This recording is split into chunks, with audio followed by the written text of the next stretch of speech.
नमस्कार दोस्तों, 13 अप्रैल साल 2029 1000 फीट से ज्यादा बड़ा एस्ट्रॉयड अपोफिस धरती के बहुत बहुत करीब से गुजरेगा।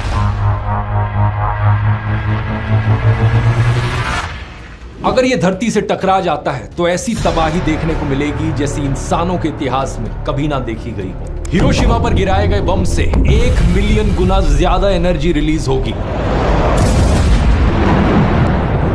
100 मीटर ऊंची वेव्स उठेंगी सुनामी की और पूरे के पूरे शहरों का सफाया हो जाएगा। लेकिन इतना ही नहीं, 12 जुलाई साल 2038 को एक और एस्ट्रॉयड धरती से टकरा सकता है और इस पोस्ट को देखिए, इसके टकराने का 72% चांस है। नासा ने ऑलरेडी अलर्ट इशू कर दिया है और अपनी प्लैनेटरी डिफेंस एक्सरसाइज शुरू कर दी है।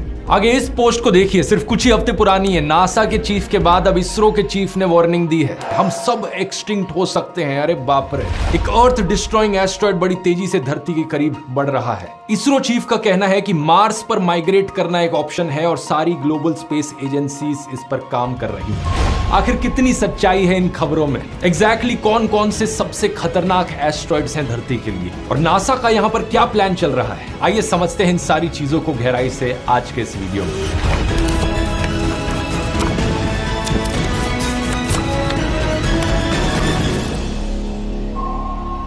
एस्ट्रॉइड्स को दोस्तों प्लैनेटॉइड्स भी कहा जाता है क्योंकि ये छोटे प्लैनेट्स की तरह होते हैं। ये बेसिकली कुछ बड़े से पत्थर हैं जो स्पेस में घूम रहे हैं। साइज में ये कुछ 10-20 मीटर के भी हो सकते हैं और 100-200 किलोमीटर के भी हो सकते हैं। सबसे छोटा एस्ट्रॉइड जो एग्जिस्ट करता है वो है सिर्फ 2 मीटर चौड़ा और सबसे बड़ा है सेरेस नाम से 940 किलोमीटर डायमीटर में।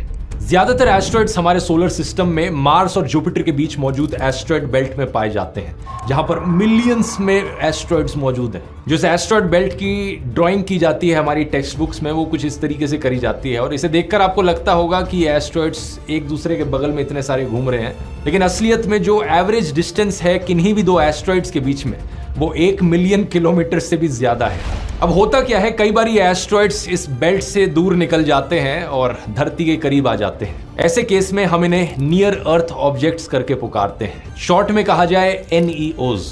अब NEOs सिर्फ एस्ट्रॉइड्स ही नहीं बल्कि कॉमेट्स भी हो सकते हैं, मीटियोर्स भी हो सकते हैं, मीटियोराइट्स और मीटियोरॉइड्स भी हो सकते हैं। आप पूछोगे फर्क क्या है इन सब में? अब देखो दोस्तों, होते ये सारे के सारे पत्थर के टुकड़े ही हैं जो स्पेस में उड़ रहे होते हैं, लेकिन जिस तरीके से हम इन्हें डिफाइन करते हैं फर्क वहां पर आता है। जैसे कि एस्ट्रॉइड्स बने होते हैं पत्थर और मेटल के, कॉमेट्स बने होते हैं बर्फ, पत्थर और डस्ट के। इन्हें डर्टी स्नोबॉल्स भी कहा जाता है। एस्ट्रॉइड्स मार्स और जुपिटर के बीच एस्ट्रॉइड बेल्ट में पाए जाते हैं। कॉमेट्स कुइपर बेल्ट में पाए जाते हैं। ये बेल्ट नेपट्यून के आगे है और दूर है सोलर सिस्टम में। कॉमेट्स जब स्पेस में उड़कर जाते हैं तो उनके पीछे